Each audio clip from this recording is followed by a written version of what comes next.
Micro small units के लिए वो उसके अंदर में कुछ ना कुछ ऐसा पैकेज लेके आएंगे ताकि हम अपने यूनिट्स को अच्छी तरह से चला पाएँ।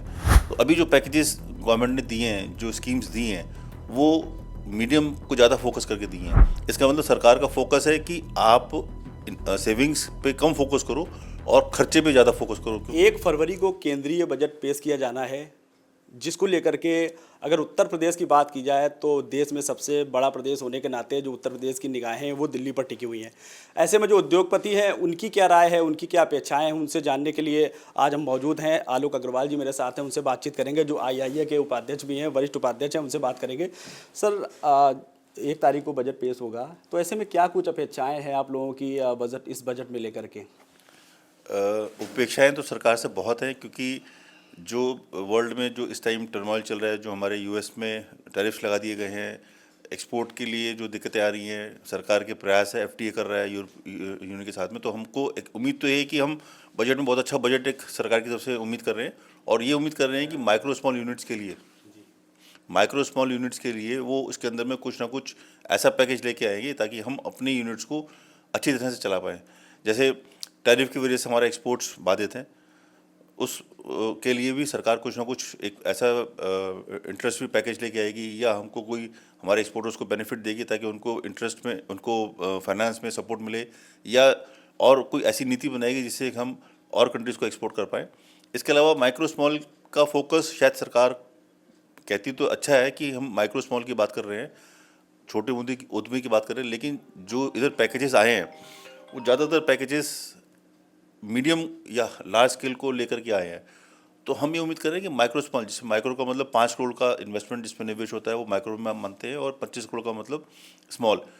तो अभी जो पैकेजेस गवर्नमेंट ने दिए हैं, जो स्कीम्स दी हैं, वो मीडियम को ज़्यादा फोकस करके दी हैं। अगर माइक्रो स्मॉल के लिए भी कुछ अच्छे पैकेजेस लेके आएंगे, कुछ अच्छे इंसेंटिव्स लेके आएंगे, कुछ टारगेट्स देंगे, तो मेरे को लगता है कि हम लोगों को थोड़ा बेनिफिट मिलेगा, और हम उम्मीद भी करते हैं कि सरकार हमारे लिए कुछ सोचेगी इस बार। अच्छा, पिछले अगर 2-3 बजट की बात की जाए तो ऐसा क्या रहा, क्या कमियां आपको लगी कि ये चीज़ उसमें अगर बेटर होती तो आज जो है पिछली बार की अपेक्षा कुछ और जो है चीज़ें आगे निकल के आती और बेहतर होता? नहीं, मैं अगर बेसिक टैक्सेशन की बात करूं, डायरेक्ट टैक्स की बात, तो सरकार ने जो पिछली बार बजट में दिया था और जो इस फाइनेंशियल ईयर से लागू है, जो उन्होंने 12 लाख की लिमिट कर दी, without 12 lakh plus standard deduction 75,000 है, तो लगभग 12,75,000 की जो इनकम है वो नॉन टैक्सेबल है। लेकिन उसमें उन्होंने छूट बंद कर दी। जो एटीसीसी में डिडक्शन मिलती थी, एटीडी में डिडक्शन मिलती थी, मेडिक्लेम की, या और वो सब खत्म कर दी। इसका मतलब सरकार का फोकस है कि आप सेविंग्स पे कम फोकस करो और खर्चे पे ज़्यादा फोकस करो, क्योंकि जब खर्च करेंगे तभी हमारी रिटर्न्स 12 लाख तक पहुंचेगी। पहले क्या होता था, पहले उन्होंने इनकम टैक्स का स्लैब 5 लाख पे रखा हुआ था, 2 लाख 2.5 लाख से उसका स्लैब्स अलग बनाए हुए थे, उसमें उन्होंने डिडक्शंस का बेनिफिट दिया था। इस बार डिडक्शंस बिल्कुल ख़त्म कर दी हैं, तो ये मतलब एक सरकार का अच्छा कदम है, अच्छी सोच है, क्योंकि सेविंग्स जिसको करनी है वो करेगा, बट ये कि हमारा हायर स्लैब होगा तो टैक्सेशन हमारा कम लगेगा।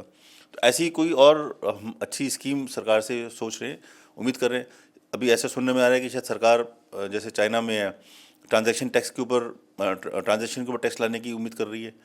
तो कहीं ना कहीं सरकार का फोकस ऐसा होना चाहिए कि मल्टीपल पॉइंट ऑफ टैक्सेशन ना करके एक सिंगल पॉइंट पे टैक्सेशन हो जाए, ताकि उसकी लिखापढ़ी और आवाजाही में आसानी रहे। अच्छा, ये बात कीजिएगा, ये अपना जो देश है वो युवाओं का देश है, और तो तमाम अगर उत्तर प्रदेश की अगर बात की जाए तो उत्तर प्रदेश सरकार द्वारा तमाम युवाओं के लेकर के चाहे न वो नई कंपनीज खोलने की बात की जाए, चाहे नए रोजगार उसके लेने की बात की, तमाम इसको लेकर क्या देखें?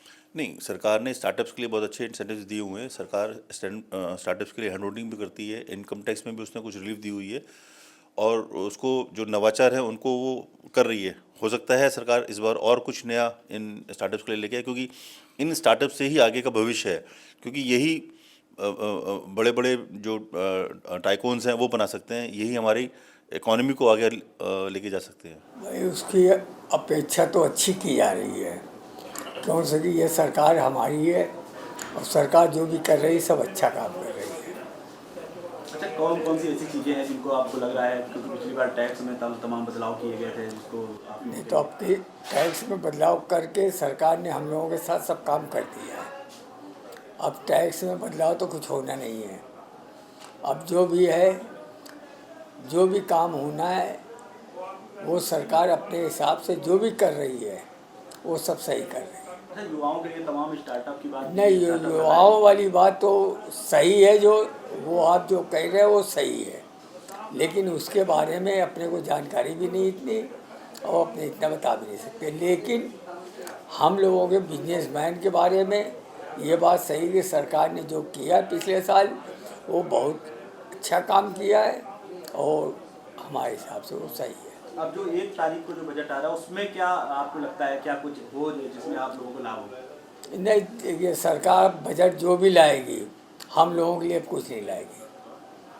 अब सरकार नहीं, अब जो सरकार से हम लोगों ने मांग रखी थी वो सरकार ने हमारी मांग मान ली, तो अब सरकार इसके आगे अब क्या सरकार से कहेंगे। तो आप लोग खुश हैं, जो भी हाँ, बजट बिल्कुल। आएगा उसमें आप लोग संतुष्ट हैं? बिल्कुल खुश है, बिल्कुल खुश है, बिल्कुल खुश है। सरकार ने पिछली बार टैक्स को लेकर के तमाम बेहतरीन प्रयास किए थे उसको, लेकिन अब तमाम कुछ चीज़ें हैं जो इनके द्वारा बताई गई हैं, इन पे अगर प्रयास सरकार द्वारा किया जाएगा तो कहीं ना कहीं जो इंडस्ट्रियलिस्ट है उनको कहीं लाभ होगा। आपने सहयोगी विष्णु राठौर के साथ जहीर खान, जेएमडी न्यूज़ के लिए कानपुर।